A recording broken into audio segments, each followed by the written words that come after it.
Good morning, students. Welcome to Diksha Nursing Academy. Myself, Preeti. Today, I will teach you nursing process.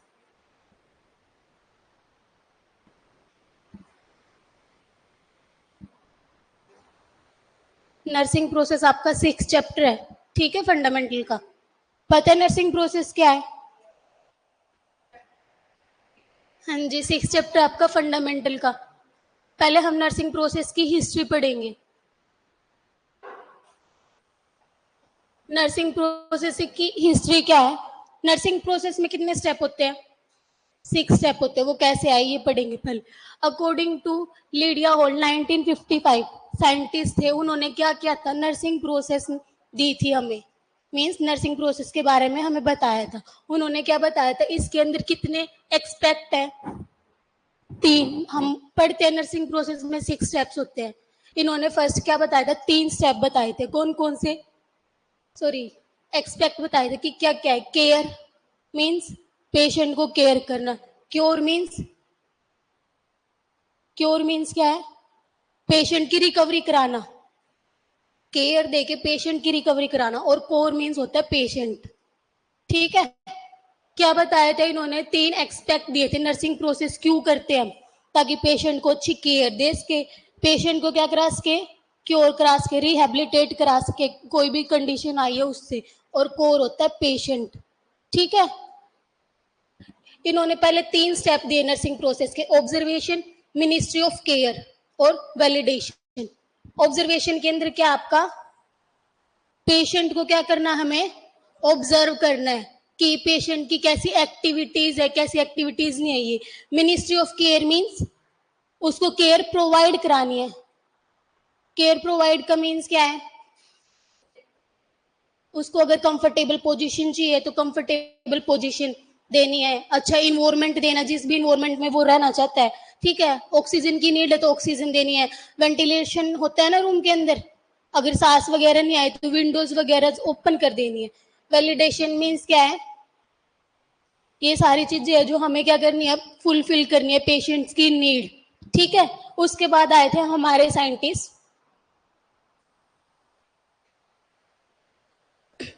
डॉर्थी Johnson.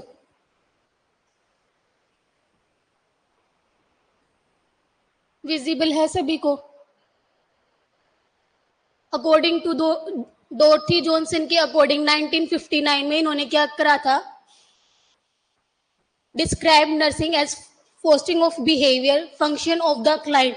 क्या करना हमें, patient के मतलब behaviour को check करके ये ऑब्जर्व मींस बिहेवियर फंक्शन को क्या करना, हमने ऑब्जर्व करना और उसके अकॉर्डिंग क्या करनी है, पेशेंट की नीड को फुलफिल करना है, ठीक है।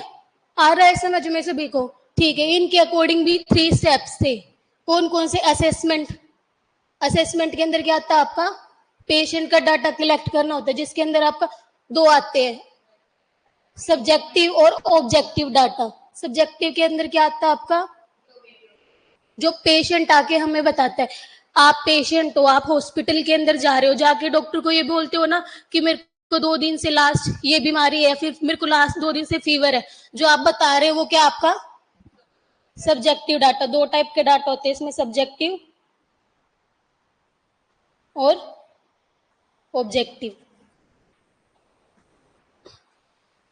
सब्जेक्टिव जो पेशेंट बोल के बताता है, ऑब्जेक्टिव के अंदर जो नर्स ऑब्जर्व करती है पेशेंट के अंदर, चाहे आप वाइटल साइंस ले रहे हो, फेस के एक्सप्रेशन चेक कर रहे हो, लैब की रिपोर्ट्स वगैरह चेक कर रहे हो, वो सारा आपका ऑब्जेक्टिव डाटा के अंदर आता है, ठीक है।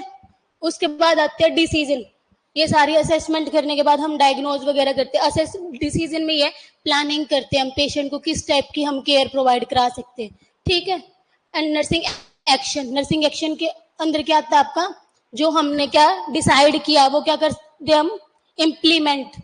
जैसे पेशेंट आया हमारे पास, उसने अपना डाटा दे दिया हमने लैब टेस्ट वगैरह करा लिए, उसके लैब की जो रिपोर्ट्स आई है वो हमने चेक कर लिया है, डॉक्टर को पता लग गया कि पेशेंट को ये बीमारी है, तो वो क्या करते हैं, प्लान बनाते हैं कि कैसे कैसे इसको क्या करनी है, हमने ट्रीटमेंट देनी है। वो आता है आपके डिसीजन के अंदर। वो प्लानिंग जो हमने बनाई वो हम इम्प्लीमेंट मीन्स स्टार्ट कर देते हैं पेशेंट के ऊपर, वो आपका क्या आता है, नर्सिंग एक्शन के ऊपर आता है, ठीक है।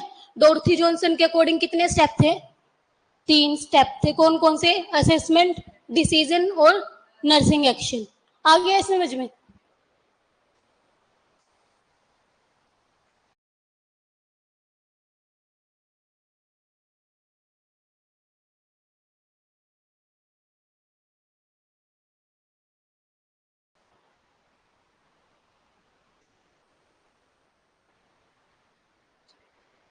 नेक्स्ट साइंटिस्ट थे हमारे ईदा जीन ऑर्लैंड 1961 में। इन्होंने भी हमारे नर्सिंग प्रोसेस के 3 स्टेप बताए थे। कौन कौन से? क्लाइंट के बिहेवियर को चेक करना, नर्सिंग बिहेवियर चेक करने के बाद नर्स का क्या रिएक्शन आता है उस बिहेवियर पे, ये, और नर्सिंग एक्शन। उसके बाद जो नर्स क्या कर रही है, केयर प्रोवाइड कर रही है, वो क्या एक एक्शन के अंदर ही आता है। ठीक है। 1967 में लुइस नोवेल्स ने क्या पब्लिश किए थे? 5 स्टेप। कौन कौन से?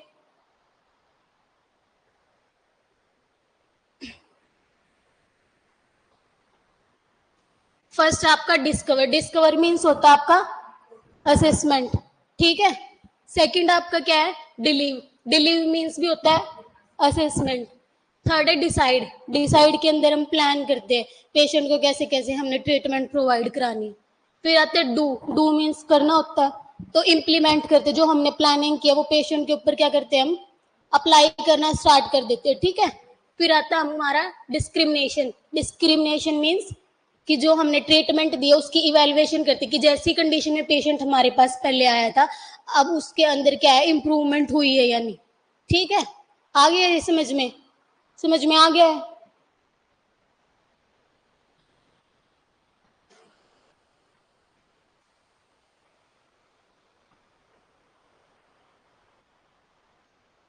हमारे लास्ट स्टेप क्या अकॉर्डिंग टू एएन ने क्या है?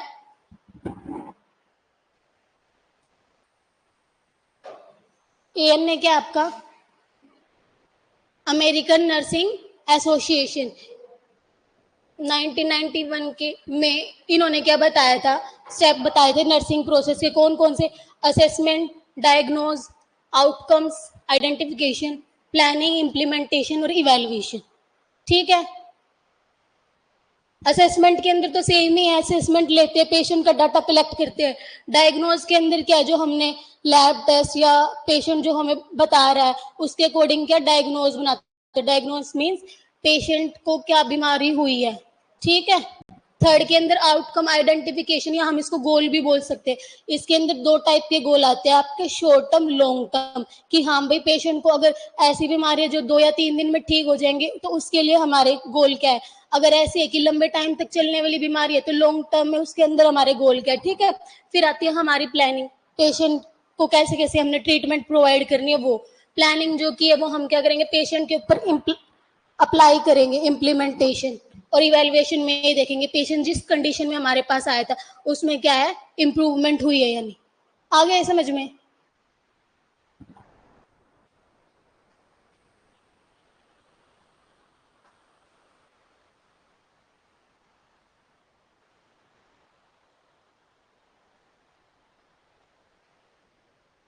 हमारी नर्सिंग प्रोसेस की डेफिनेशन क्या है? The nursing process generally is defined as a systematic problem solving approach for giving individual nursing care. Nursing process क्या है, एक सिस्टमेटिक वे में सिस्टम वाइज चलती है। जैसे फर्स्ट स्टेप असेसमेंट है तो उसके बाद हम डायग्नोज ही कर सकते हैं। असेसमेंट मीन्स जब तक हम पेशेंट से पूछेंगे नहीं क्या हुआ है तो हम डायग्नोज तो पता कर ही नहीं सकते, या फिर हम टेस्ट वगैरह नहीं कराएंगे पेशेंट के तो हम डायग्नोज पता करेंगे। डायग्नोज नहीं पता होगा तो हम प्लानिंग कहाँ से करेंगे कि हाँ भाई पेशेंट को किस चीज की या फिर किस ट्रीटमेंट की नीड है।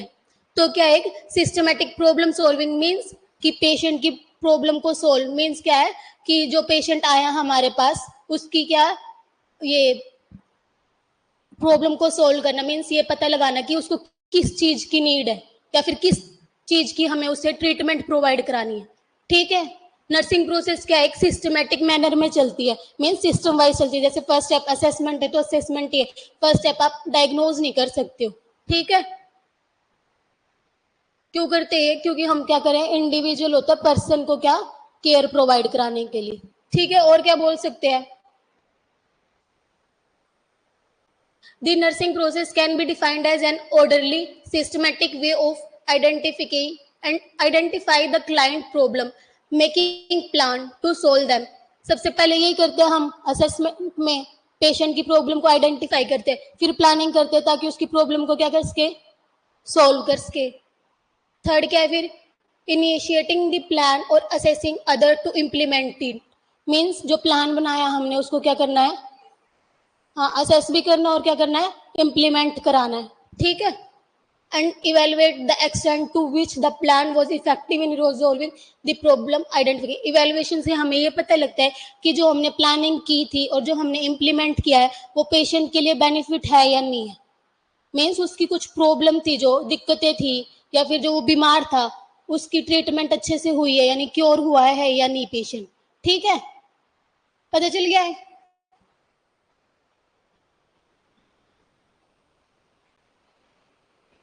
कैरेक्टरिस्टिक्स क्या क्या हमारे नर्सिंग प्रोसेस की, it is framework that enable a nurse to give nursing care to individual family and communities। ये इसलिए बनाया जाता है कि पेशेंट को क्या प्रोवाइड कर सके, नर्स केयर प्रोवाइड कर सके, इंडिविजुअल को, कोई भी पर्सन आया उसको, या उसकी कोई फैमिली है उसको, या फिर हम कम्युनिटी में जाके असेसमेंट करते हैं, डाटा कलेक्ट करते हैं ना, घर घर जाके कम्युनिटी के अंदर। कम्युनिटी क्या आपकी, group of people living together in a particular area. Means कि एक जगह पे क्या रह रहे हैं, कुछ लोग इकट्ठे होकर रह रहे हैं, बट उनके क्या है, कल्चर और बिलीव्स क्या है, डिफरेंट है, ठीक है। फिर इसने यही बोल दिया कि एक सिस्टमेटिक और ऑर्डर वे की प्रोसेस है, सिस्टम वाइज चलती है। Each step of nursing process flow on the next step. In some nursing situation all these stages occur almost simultaneously। Means ये क्या है, हर एक स्टेप क्या है, एक दूसरे से मिलता जुलता है, इसमें ये बोला है, ठीक है। The process is universally apply in all nursing situation. ये प्रोसेस जो नर्सिंग प्रोसेस हम बनाते हैं, हॉस्पिटल में जाओगे तो नर्सिंग प्रोसेस बनती है आपकी, कि प्लानिंग क्या करनी है, हमने इम्प्लीमेंट क्या करना है। जैसे हमने जो भी प्लान किया वो तो हम लिख लेते हैं, हमने क्या क्या इम्प्लीमेंट किया है पेशेंट का वो भी लिखते हैं, और इवेल्युएशन भी करते हैं कि हाँ भाई पेशेंट की कंडीशन इंप्रूव हुई है या नहीं हुई है, ठीक है। तो इसने यही बताया कि कोई भी कंडीशन आए, किसी भी कंडीशन का पेशेंट क्यों ना आए, हर एक में क्या है, नर्सिंग प्रोसेस क्या है, अप्लाई होगी। मीन्स उसको नर्सिंग प्रोसेस क्या है, हर एक पेशेंट की बनेगी ही बनेगी, कि हाँ हमने पहले प्लान करना, फिर इम्प्लीमेंट करना और फिर इवेलुएट करना है पेशेंट को, ठीक है। The nursing process encourage nurse to work together to help client. ये क्या करती है नर्सिंग प्रोसेस, नर्स को एनकरेज करती है क्या, कि वो मिलजुल कर काम करे ताकि पेशेंट की कंडीशन को क्या कर सके, हम इम्प्रूव कर सके, और जो पेशेंट की नीड्स है उनको हम क्या कर सके, फुलफिल कर सके, ठीक है। इट इज आउटकम ओरिएंटेड, इससे क्या है, आउटकम भी ले सकते हैं हम पेशेंट का। इवेल्युएशन से ये आउटकम नहीं तो लेते हैं कि हाँ भाई पेशेंट जिस कंडीशन में आया था, केयर प्रोवाइड करने के बाद उसी कंडीशन में है या फिर इम्प्रूव हुआ है। अगर इम्प्रूव हुआ है तो मीन्स जो हमने प्लान किया था, हमारी जो प्लानिंग थी वो क्या है, इफेक्टिव है। अगर इम्प्रूव नहीं है तो प्लानिंग क्या हमारी इफेक्टिव नहीं है, ठीक है। कैसे बनते हैं आपकी nursing process,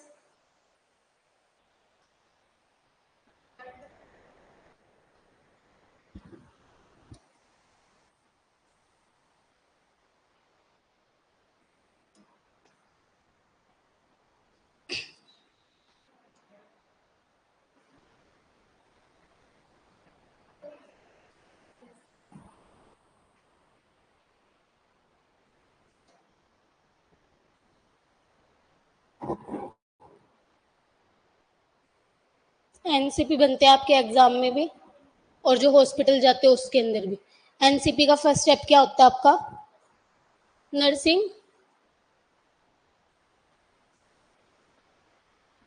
assessment.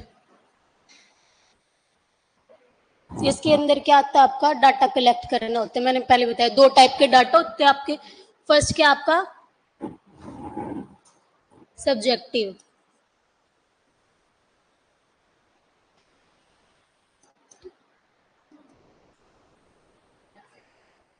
Subjective data में क्या होगा आपका, जो आके पेशेंट हमें बताएगा, चाहे पेशेंट ये बोला मेरे को 2 दिन से फीवर है, चाहे पेशेंट ये बोल रहा है कि मेरे को 2 दिन से वोमिट हो रही है, ठीक है, सब्जेक्टिव डाटा में जो पेशेंट बताएगा। सेकंड आपका क्या है,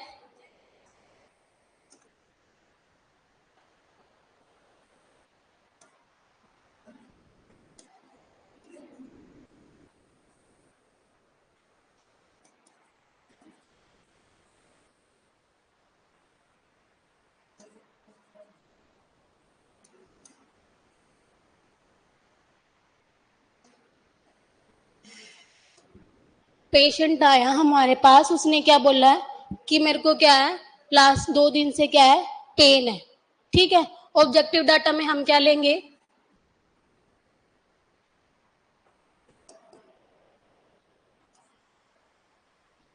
इसके अंदर आपके वाइटल्स भी आ सकते हैं और फेशियल एक्सप्रेशन भी चेक कर सकते हैं हम।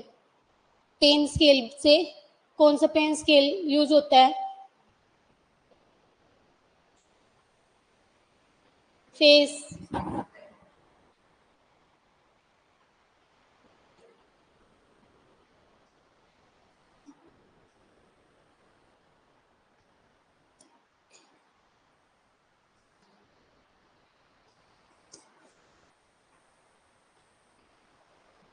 ऑब्जेक्टिव डाटा में आपको क्या लिखना है, ऐसे नहीं लिखते वाइटल साइन ओनली, ऐसे लिखते हो जैसे टेम्परेचर जो आया पेशेंट का, पल्स जो आई है, रेस्पिरेशन जो आई है और बीपी जो आया है।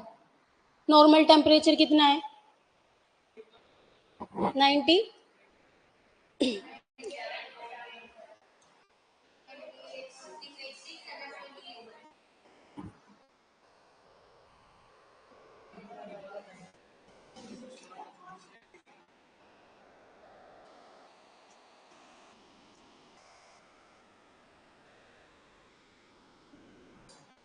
नॉर्मल टेम्परेचर कितना आपका, 98.6 और सेल्सियस में 37 डिग्री सेल्सियस।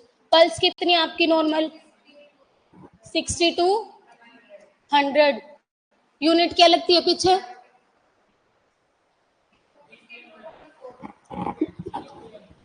बीट्स पर मिनट।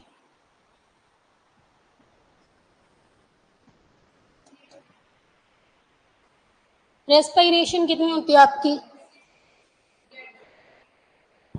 हाँ, और इसके पीछे यूनिट क्या लगती है आपकी, ब्रीथ पर मिनट।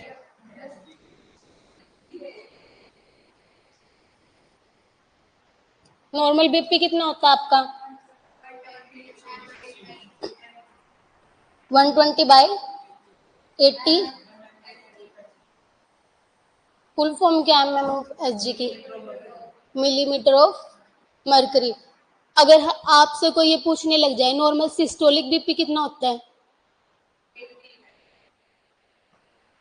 सिस्टोलिक कौन सा होता है, ये या ये,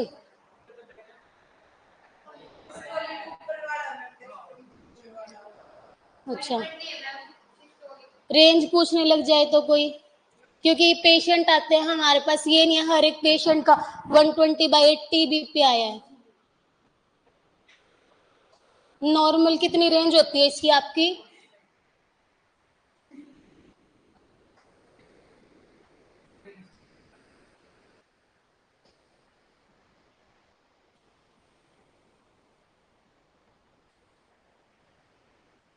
मीन्स 110 से 140 के बीच की रीडिंग आई आपकी सिस्टोलिक की।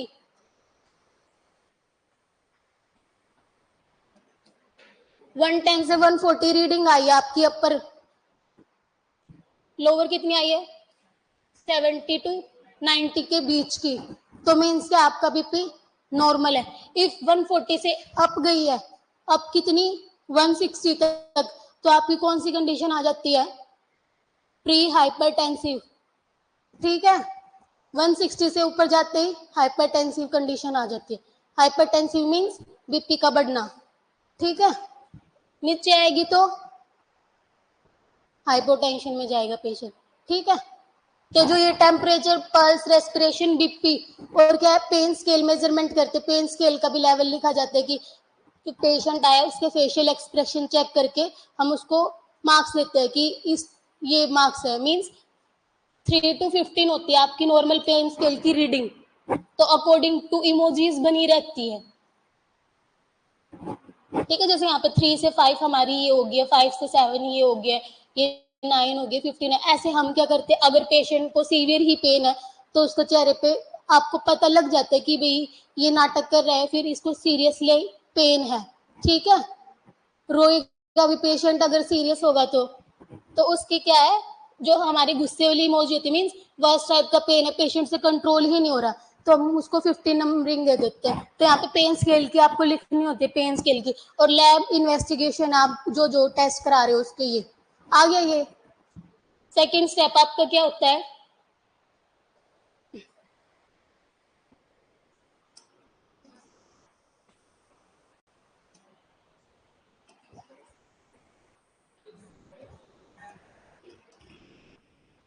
नर्सिंग डायग्नोज आते बनाने, आते हैं। हर एक सिस्टम के अपने अलग अलग डायग्नोज होते हैं। डायग्नोज किसके अकॉर्डिंग बनते हैं, नंदा के अकॉर्डिंग। नंदा की फुल फॉर्म क्या है,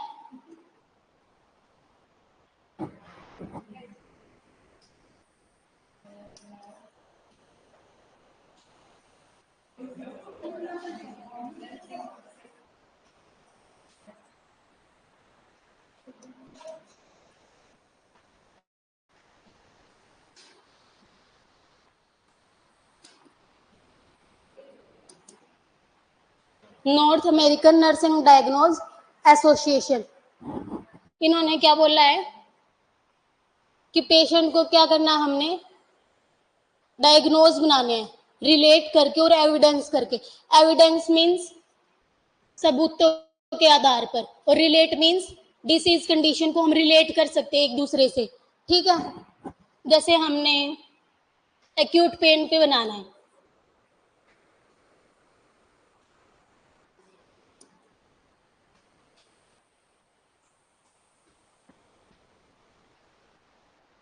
एक्यूट पेन रिलेटेड टू कोई इंजरी हो रखी है तो पेन हो सकता है, हो सकता है। इन्फ्लामेशन हो रखी है किसी चीज की तो पेन हो सकता है। इन्फेक्शन है तो भी हो सकता है पेन, हो सकता है ना। अकॉर्डिंग टू जैसे आपके सिस्टम चलते हैं, रेस्पिरेटरी सिस्टम हो गया, जीआई सिस्टम हो गया, कार्डियोवास्कुलर है आपका, किडनी वाला आपका, तो अकॉर्डिंग टू सिस्टम क्या आपके ये नर्सिंग डायग्नोज बनते हैं। और कोई भी एक डिसीज कंडीशन आ गई उसमें भी अकॉर्डिंग टू प्रायोरिटी वाइज बनते हैं। ठीक है, ये आपको पेपर के अंदर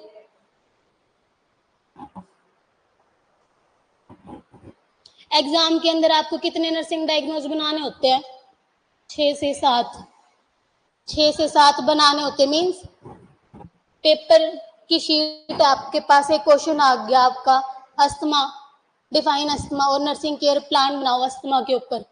ठीक है, आपके क्वेश्चन पता कैसे आते हैं पेपर के अंदर, ऐसे डिवीजन में आते हैं। ए पार्ट में अस्थमा पूछ ले, सेकंड में उसकी भाई साइन एंड सिम्टम्स वगैरह बताओ, थर्ड के अंदर आपकी नर्सिंग केयर प्लान पूछ लेते हैं। चाहे आपका कोई भी सब्जेक्ट हो, किसी भी सब्जेक्ट में आप पोस्ट बेसिक भी करोगे आगे जाके तो भी आपके लिए बेनिफिट है। ये हर जगह पूछे जाते हैं, नर्सिंग केयर प्लान नहीं आया बनाना, हॉस्पिटल के अंदर भी पूछे जाते हैं, मीन्स फाइल बनती है पेशेंट की उसके अंदर बनाते हैं। तो ये सीख लोग ऐसे बनते हैं। जैसे एक्यूट पेन है, पेशेंट को इंजरी हुई है या फिर सर्जरी हुई है, कोई भी हम पेशेंट को देख रहे कि भाई उसकी एब्डोमेन की सर्जरी हुई है, तो एक्यूट पेन पे बन सकता है, acute pain related to abdominal surgery.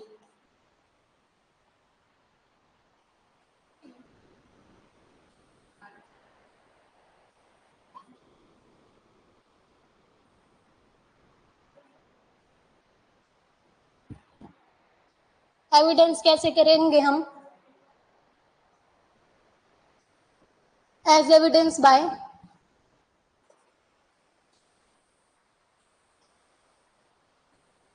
Observation से पता लगा सकते हैं, हम पेशेंट को ऑब्जर्व कर रहे हैं तो उसकी मूवमेंट क्या है, ठीक है, अगर सर्जरी हुई है तो पेशेंट क्या है, मूवमेंट नहीं करेगा। अगर उसको पेन है तो फेस के एक्सप्रेशन से भी उसका पता लगा सकते हैं कि हाँ भाई उसको क्या है, एक्यूट पेन है। ठीक है, या फिर पेशेंट क्या है, खुद भी बोल सकते हैं कि मेरे को पेन है।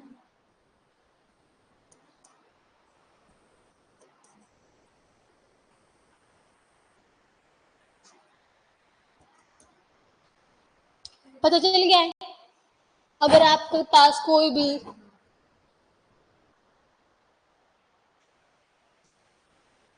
अस्थमा का पेशेंट आ गया, अस्थमा के अंदर फर्स्ट नर्सिंग डायग्नोज आपका क्या बनेगा, नर्सिंग डायग्नोज क्या बनेगा फर्स्ट?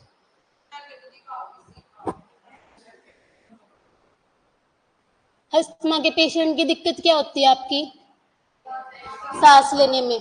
तो ये बोल सकते हैं इनइफेक्टिव ब्रीथिंग पैटर्न, कि उसकी सांस लेने की जो प्रोसेस है वो अच्छी नहीं है, बोल सकते हैं। फर्स्ट क्या बनेगा आपका,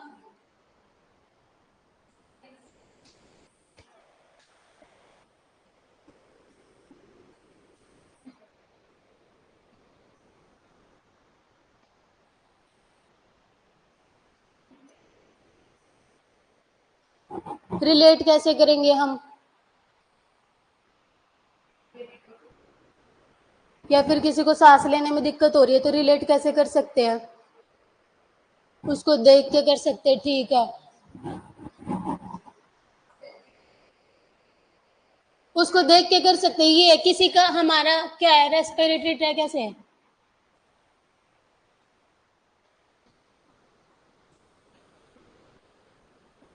ये क्या आपका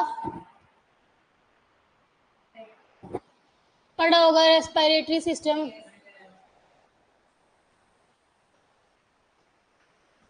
ये क्या है, ट्रैक आगे जाके डिवाइड हो जाता है, पता है।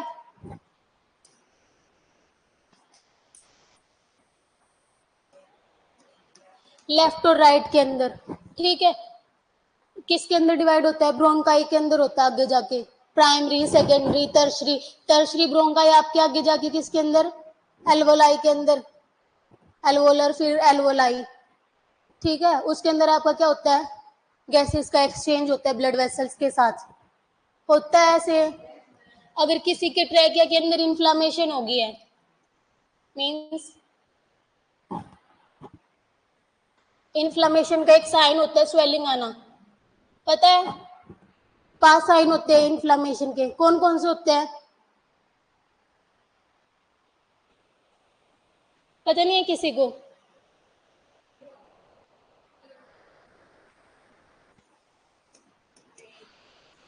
इन्फ्लामेशन होती क्या है,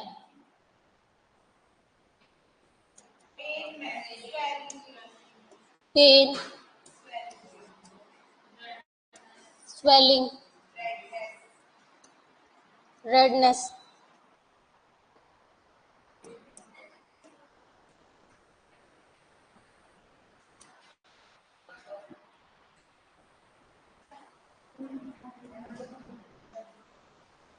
इधर देख लो, पेन होना, पेन होगा पेशेंट को जहाँ पे उसको इन्फ्लामेशन हुई। स्वेलिंग होना मीन्स सूज जाना, जिसको क्या हम बोल सकते हैं, एडिमा भी बोल सकते हैं। एडिमा पता है, बताऊंगी। रेडनेस मीन्स रेड हो जाएगा वहां का एरिया जहाँ पे क्या हुई आपकी इन्फ्लामेशन हुई है। हीट मीन्स हीट, जहाँ पे मीन्स बर्निंग सेंसेशन होगी, थोड़ा थोड़ा क्या होगा, गर्म हो जाएगा वहां का area. Loss of function, function नहीं, काम नहीं करेगा वहां का। तो मानो किसी के ट्रैकिया के अंदर यहाँ पे इन्फ्लामेशन हो गई है थोड़ी, तो यहाँ का क्या है, स्वेलिंग आ जाएगी। स्वेलिंग के कारण जो आपके ट्रैकिया का गैप होता है एयर एक्सचेंज का, वो क्या होगा, नैरो हो जाएगा, होगा नैरो, स्वेलिंग के कारण। मानो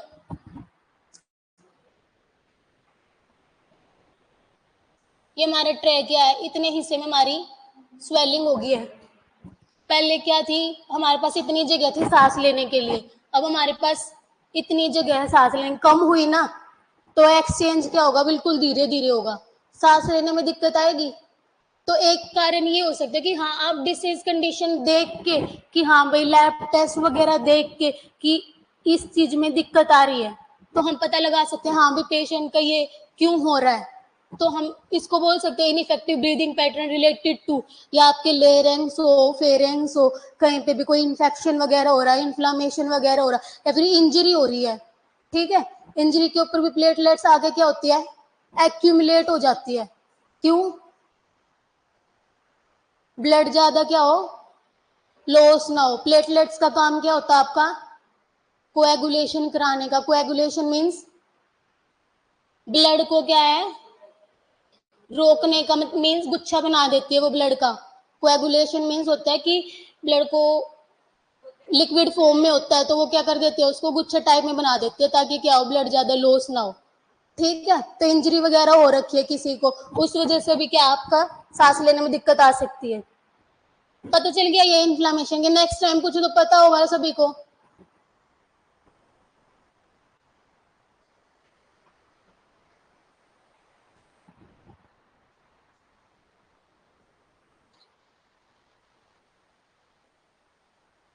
तो हम इनइफेक्टिव ब्रीदिंग पैटर्न में ये लिख सकते हैं, इन्फेक्शन की वजह से, इन्फ्लामेशन की वजह से, या कोई इंजरी की वजह से हमें सांस लेने में दिक्कत होगी, हो सकता है।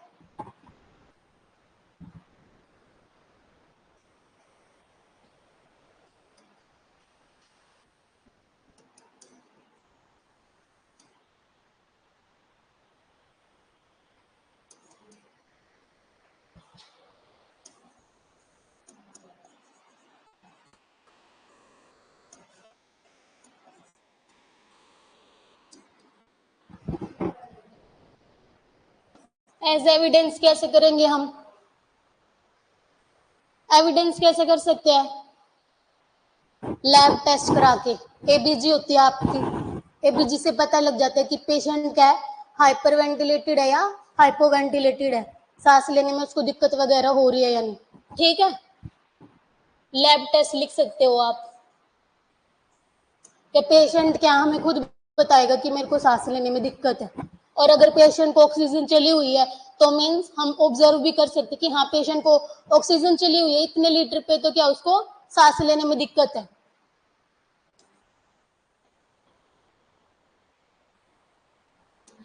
तो ऐसे बनाने होते हैं, फिर इनको एक्सप्लेन करना होता है।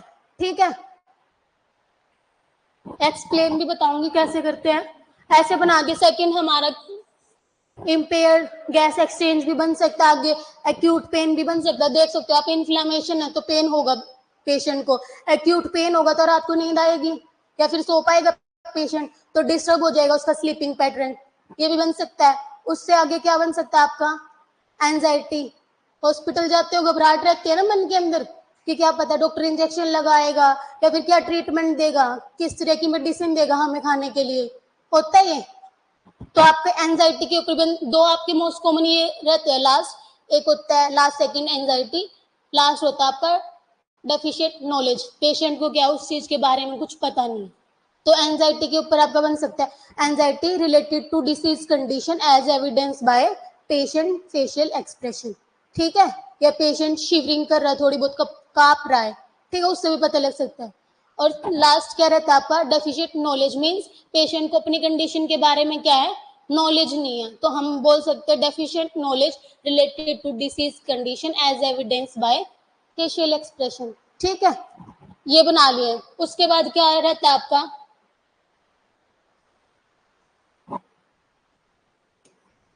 असेसमेंट हो गया है, डायग्नोज भी बना लिए। आउटकम के अंदर हमने क्या पढ़ा था, शॉर्ट टर्म और लॉन्ग टर्म गोल बनते हैं कि अगर पेशेंट की कंडीशन हमें पता है 2-3 दिन में ठीक हो जाएगी तो क्या है, 2-3 दिन के। लॉन्ग टर्म में जितने दिन की पेशेंट की कंडीशन है उसके अकॉर्डिंग। नेक्स्ट क्या आपका, प्लानिंग करते हैं। उसके बाद क्या होता है आपका स्टेप, इम्प्लीमेंटेशन।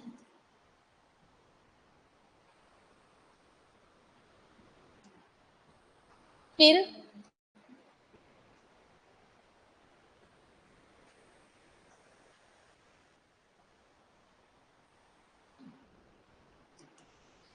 प्लानिंग के अंदर हम क्या लिखते हैं, पेशेंट की हिस्ट्री कलेक्ट करनी है हमने।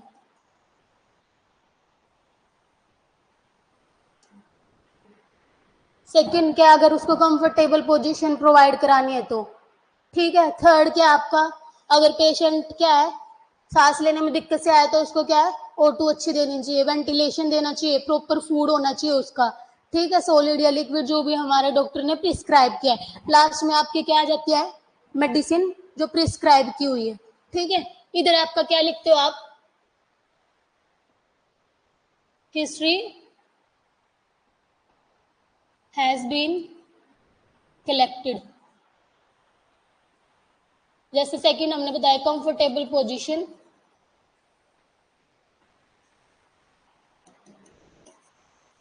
हैज बीन प्रोवाइडेड, मीन्स जो हमने प्लानिंग की थी अब हम उसको क्या कर रहे हैं, अप्लाई कर रहे हैं पेशेंट के ऊपर, ठीक है।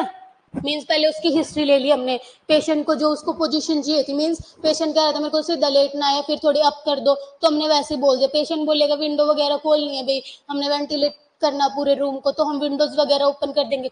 लास्ट में क्या, हमने जो भी डॉक्टर ने प्रिस्क्राइब किया मेडिसिन वो लिख देंगे, ठीक है। रेशनल के अंदर आपका आता है कि जो हमने ये करा है पेशेंट के साथ, ये क्यों करा है, हिस्ट्री हमने क्यों लिया है, ताकि उसका डाटा रिकॉर्ड मेंटेन कर सके, ठीक है। कंफर्टेबल पोजीशन क्यों दिया है, पेशेंट को क्या है रेस्ट या फिर स्लीप या रिलीफ के लिए पेशेंट के, ठीक है। फूड हमने क्यों दिया पेशेंट को, पेशेंट की कंडीशन क्या है इंप्रूव हो सके, एनर्जी मिल सके पेशेंट को। और हम मेडिसिन क्यों दे रहे पेशेंट को, पेशेंट की रिकवरी के लिए। फिर क्या आती है आपकी इवेल्युएशन, इवेल्युएशन के अंदर ये देखते हैं कि हाँ भाई जो भी हमने प्रोसेस करी है पूरी, जो प्लान किया था इम्प्लीमेंट किया, ये कितना इफेक्टिव है या नहीं है, ठीक है। पता चल गया है आपके किसी भी मीन्स आपके पेपर होते हैं तो ये कितने बनाने होते हैं आपको, अगर आपके पास टाइम है तो 3 बनाने होते हैं, अकॉर्डिंग टू शीट देखनी होती है आपको, अगर टाइम नहीं है तो 2 तो बनाने ही होते हैं, ठीक है। इसके बाद आप क्या करते हो, हेल्थ एजुकेशन देते हैं पेशेंट को। हेल्थ एजुकेशन में क्या बताते हैं, हेल्थ एजुकेशन में क्या बताते हैं, हेल्थ एजुकेशन क्यों दे रहे हैं, पेशेंट का डिस्चार्ज हो गया वो घर जा रहा है तो उसको ये बताना है कि घर जाके टाइम टू टाइम मेडिसिन लेनी है, अच्छा खाना खाना है, स्मोकिंग नहीं करनी है, ड्रिंकिंग नहीं करनी है, अपनी हाइजीन को मेंटेन करना है। जो ये स्टेप बताते हैं वो आपके क्या आते हैं, हेल्थ एजुकेशन के अंदर आते हैं। आ गया ये समझ में, डायग्नोज पता चल गया, आप 1-2 डायग्नोज बनाओगे तभी पता लगेगा कि कैसे बनते हैं, ठीक है। Thank you.